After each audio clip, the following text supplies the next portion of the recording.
Hello students, मैं हूं आपका एसजे सर, ई सरल केमिस्ट्री फैकल्टी। मैं आपके लिए आज लाया हूं एक बहुत ही इंटरेस्टिंग वीडियो। इनऑर्गेनिक केमिस्ट्री में कैसे रैपिड रिवीजन का इस्तेमाल करके नंबर बटोरे जाते हैं, आज हम सीखने वाले हैं। सबसे पहले देखिए, आपको जानना है कि इनऑर्गेनिक पढ़ने हम बैठ रहे हैं, हमारी क्या रिक्वायरमेंट्स हैं, कुछ चीजें जो हमारे पास पहले से होनी चाहिए इनऑर्गेनिक को पढ़ते समय। ये मानते हुए कि आपका सिलेबस पूरा है, कंप्लीट हो चुका है, तब आपके पास क्या होगा, आपके खुद के अच्छे से बनाए हुए क्लास नोट्स होंगे। एकदम अच्छे से तरीके से बनाए हुए क्लास नोट्स को मैं हाईली अप्रिशिएट करता हूँ। हर बार जब भी मैं किसी स्टूडेंट के अच्छे से बनाए हुए क्लास नोट्स को देखता हूँ तो मेरा मन खुशी से भर जाता है। स्पेशली इनऑर्गेनिक में खुद के हाथ से लिखी इंफॉर्मेशन अगर आप 2-3 महीने बाद भी अच्छे से ग्रैस्प कर पा रहे हैं, वो इतनी अच्छे से लिखी हुई है, तो सबसे पहले तो ये रिक्वायरमेंट आपकी पूरी होनी चाहिए कि यार आपके क्लास नोट्स कंप्लीटली अच्छे तरीके से बने हुए होने चाहिए। इनऑर्गेनिक केमिस्ट्री में अपनी नैया पार लगाने के लिए दूसरा सबसे बड़ा हथियार है दोस्तों एनसीईआरटी। दूसरा सबसे बड़ा हथियार क्या है? एनसीईआरटी। एनसीईआरटी ही हमारा माई बाप है। एनसीईआरटी में लिखी हुई छपी हुई इंफॉर्मेशन ही फाइनल वर्डिक्ट होती है इनऑर्गेनिक के केस में। इनफैक्ट किसी भी चैप्टर के केस में होती है, बट हाँ इनऑर्गेनिक के केस में क्योंकि इंफॉर्मेशन ही बहुत ज़्यादा होती है, तो आखिरी वैलिडेटेड इंफॉर्मेशन कहाँ की मानी जाती है? एनसीईआरटी की लाइन मानी जाती है। एनसीईआरटी के सारे पीडीएफ्स या फिर फिजिकल बुक है तो आपके पास वो होनी चाहिए, ठीक है ना। क्वेश्चन बैंक आपके पास अवेलेबल रहता है, हम भी आपको अवेलेबल कराते हैं। क्वेश्चन बैंक का एक अच्छा सेट आपके पास होना चाहिए जिससे आप नीट से जस्ट पहले इनऑर्गेनिक की प्रैक्टिस कर सकें, ठीक है। क्वेश्चन बैंक में मैं पीवाईक्यूज को शामिल नहीं करता हूं। मैं ऐसा मानता हूं क्वेश्चन बैंक मतलब कंसेप्ट से रिलेटेड जो क्वेश्चंस हैं जिनसे बेसिक आपका तैयार हो जाए, बेस तैयार हो जाए आपका, ठीक है। पीवाईक्यूज जो होते हैं, पीवाईक्यूज भी आप क्वेश्चन बैंक के बाद तुरंत कर सकते हैं अगर आपका रिवीजन पूरा हो चुका है तो। यार पीवाईक्यू जो है, पीवाईक्यू ये पीवाईक्यू वो, स्टूडेंट्स पीवाईक्यू को लेकर काफ़ी जज्बाती रहते हैं, बट देखो पीवाईक्यू क्या है, एक बार आपका रिवीजन पूरा हो गया, आपने फाउंडेशनल क्वेश्चंस तैयार कर लिए हैं, तो पीवाईक्यू भी आपके हो जाते हैं, ठीक है ना। पीवाईक्यू में क्या होता है, जनरली एक चैप्टर नहीं तो 2 चैप्टर का मिक्स करके इनऑर्गेनिक के आपके पास क्वेश्चन आ जाएगा, तो भी क्या होगा, पीरियोडिक और बॉन्डिंग को मिला के क्वेश्चन आ गए तो भी कर सकते हैं, क्योंकि पीरियोडिक के क्वेश्चन हम कर चुके हैं, बॉन्डिंग के क्वेश्चन कर चुके हैं, तो क्यों ना एक मिला के क्वेश्चन दे दिया जाए, तो वो भी कर दिया जाएगा। बात सही है ना। तो पीवाईक्यू जो होता है वो लास्ट स्ट्रेच में आता है इनऑर्गेनिक में स्पेशली, ठीक है। तो क्वेश्चन बैंक आपके पास होना चाहिए when you start revising inorganic chemistry, ठीक है ना। यार रिवीजन जो है क्वेश्चन प्रैक्टिस के बगैर अधूरा है, मैं ये मानता हूं। आप नीट की प्रिपरेशन कर रहे हो, फिजिकल में भी क्वेश्चन करते हो, ऑर्गेनिक में भी प्रैक्टिस करते हो, तो इनऑर्गेनिक में क्यों नहीं यार, इनऑर्गेनिक में भी तुम्हें क्वेश्चन प्रैक्टिस करनी चाहिए। Last and the most important part of your requirement, जो तुम्हें इनऑर्गेनिक की रिक्वायरमेंट के मतलब इनऑर्गेनिक के रिवीजन के लिए जो रिक्वायरमेंट है, उसमें सबसे इंपॉर्टेंट टूल जो है वो है तुम्हारे खुद के बनाए हुए शॉर्ट नोट्स। रिवाइज करते टाइम जो तुम लिख कर रिवाइज करोगे, लिखते हुए जो तुम शॉर्ट नोट्स बनाओगे, पॉइंट वाइज और टू द पॉइंट एकदम प्रिसाइज जो शॉर्ट नोट्स बनते हैं, वो तुम्हारे लिए रैपिड रिवीजन में बहुत ही ज़्यादा बहुत ज़्यादा क्या होते हैं, यूजफुल होते हैं, ठीक है। खुद के बनाए हुए रिवीजन शॉर्ट नोट्स, रिवीजन एक बार नहीं होता इनऑर्गेनिक का, रिवीजन इनऑर्गेनिक का मल्टीपल टाइम्स होगा, मल्टीपल टाइम्स तुम्हारे शॉर्ट नोट्स बनेंगे। वो नोट्स हर बार वो रिवाइज होते जाएंगे, हर बार वो और अच्छे होते जाएंगे। 5 से 6 बार में तुम्हारे नोट्स ऐसे हो जाएंगे कि तुम्हें और कोई सोर्स की जरूरत नहीं पड़ेगी, केवल और केवल तुम्हारे रिवीजन शॉर्ट नोट्स ही काम आ जाएंगे एग्जाम से जस्ट पहले। ठीक है, तो इनऑर्गेनिक की रिक्वायरमेंट क्या है कि तुम्हारे पास क्लास नोट्स हो, क्वेश्चन एनसीईआरटी हो, क्वेश्चन बैंक हो, और खुद के बनाए तुम्हारे शॉर्ट नोट्स इकट्ठे हो जाएं। राइट, नेक्स्ट बात, अब आते हैं भाई, ये तो क्या हो गया, ये तो प्रिलिमिनरी जानकारी होगी तुम्हारे लिए। अब आते हैं मुद्दे की बात पे, इनऑर्गेनिक के चैप्टर्स को डिस्कस करते हैं कि कौन से चैप्टर्स को तवज्जो दी जाए, कौन से चैप्टर्स को इंपॉर्टेंस दी जाए। राइट, मोस्ट इंपॉर्टेंट चैप्टर्स, यहां पर चैप्टर्स मैंने लिखे हुए हैं। चैप्टर्स का जो सीक्वेंस है, चैप्टर्स का जो सीक्वेंस है, राइट, वो जनरली सभी कोचिंग्स में ऐसी सीक्वेंस में पढ़ाया जाता है ना। इनऑर्गेनिक की शुरुआत होती है दोस्तों पीरियोडिक टेबल चैप्टर से, है ना। पीरियोडिक टेबल चैप्टर से इनऑर्गेनिक की शुरुआत होती है। इनऑर्गेनिक की जर्नी स्टार्ट कब होती है? एटॉमिक स्ट्रक्चर जब एंड होता है तब क्वांटम नंबर पढ़ते हैं, इलेक्ट्रॉनिक कन्फिग्रेशन भरना सीखते हैं। सबसे पहला जो स्पीड बम्प है वही होता है। इलेक्ट्रॉनिक कन्फिग्रेशन सीखने के बाद जब हम पीरियोडिक टेबल में प्रवेश करते हैं तब हमारी इनऑर्गेनिक की जर्नी चालू होती है। पीरियोडिक टेबल अपने आप में बहुत ही इंटरेस्टिंग और बहुत ही ज़्यादा इंपॉर्टेंट चैप्टर है। पीरियोडिक टेबल की सारी जानकारी आपके टिप्स पर होनी चाहिए। पीरियोडिक टेबल के ऐसे नोट्स बनाओ, पीरियोडिक टेबल को खुद को पूरा का पूरा रट लो, पूरा का पूरा याद कर लो। कौन सा ब्लॉक किधर है, कौन सा एलिमेंट किधर है, किस एटॉमिक नंबर का एलिमेंट किधर पाया जा सकता है, 3D series, 4D series, 5D series, इनकी रेंज क्या है एटॉमिक नंबर्स की, एफ ब्लॉक की रेंज क्या है, इनर्ट गैसेस के क्या क्या एटॉमिक नंबर्स हैं, उनकी क्या क्या इलेक्ट्रॉनिक कन्फिग्रेशंस है, major trends, size, ionisation energy, electron affinity and electronegativity, ये 4 ट्रेंड्स तुम्हें पता होने चाहिए। इसके अलावा फिजिकल प्रॉपर्टीज के ट्रेंड्स होते हैं, मेटालिक नेचर है ना, मेटालिक नेचर है, ये भी ट्रेंड पता होना चाहिए। इसके अलावा तुम्हें क्या पता होना चाहिए, केमिकल ट्रेंड्स जो होते हैं, एसिडिक नेचर, बेसिक नेचर, ये भी तुम्हें पता होने चाहिए। ठीक है ना। तो इतनी बातें पीरियोडिक टेबल की तुम्हारे टिप्स पर होनी चाहिए। टिप्स पर कोई भी चीज कब आती है यार, मेरे को ये बात बताओ कि तुम्हारी कोई फेवरेट पिक्चर तो होगी। हर एक स्टूडेंट ने कुछ ना कुछ तो कभी ना कभी देखा होगा, चाहे सीरियल हो चाहे फेवरेट फिल्म हो, है ना। तो फेवरेट फिल्म जब भी आप देखते हैं तो आपको खुद को पता रहता है यार भी अगले सीन में क्या होने वाला है। बात सही है ना। आपको डायलॉग्स रटे हुए होते हैं और आप डेली लाइफ में वो डायलॉग्स इस्तेमाल भी करते हो। कोई मीम देख लिया, पसंद आ गया, वो इतना पसंद आया मीम कि तुम खुद ही उसके डायलॉग जगह जगह बोल रहे हो। होता है कि नहीं होता है? तो यार इनऑर्गेनिक में अगर तुम एक चीज किसी हद तक रिपीट कर लो, पीरियोडिक टेबल को इतनी बार कर लो,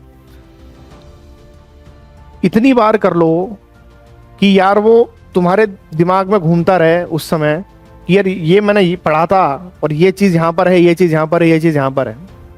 कैसे याद नहीं होगी? जरूर याद होगी।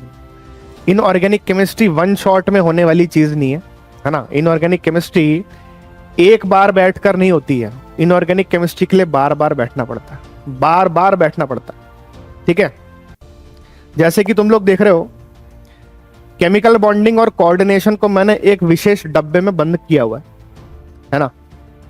केमिकल बॉन्डिंग और कोऑर्डिनेशन हमारे लिए सबसे ज्यादा वेटेज वाला पार्ट है ना। Chemical bonding, coordination, it is very very important.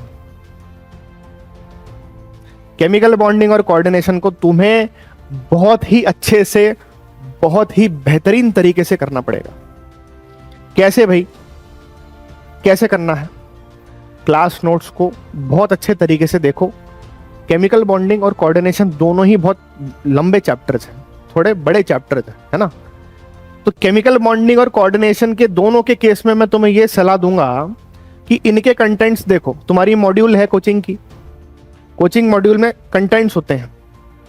इस चैप्टर में ये टॉपिक्स आ रहे हैं, एनसीईआरटी में भी होता है।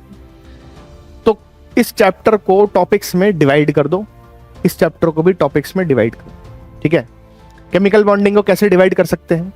आयनिक बॉन्ड में, कोवेलेंट बॉन्ड में, मेटालिक बॉन्ड में, राइट। 3 तो डिवीजन हो ही गए। और फिर चौथा वीक फोर्सेस। कोऑर्डिनेशन कंपाउंड्स को कैसे डिवाइड कर सकते हो? कोऑर्डिनेशन में IUPAC अलग पढ़ोगे, आइसोमेरिज्म अलग पढ़ोगे, थ्योरीज अलग पढ़ोगे, है ना, Werner coordination theory, VBT and CFT। इस तरीके से चैप्टर्स के का डिवीजन हो जाएगा। अब पढ़ना कैसे है?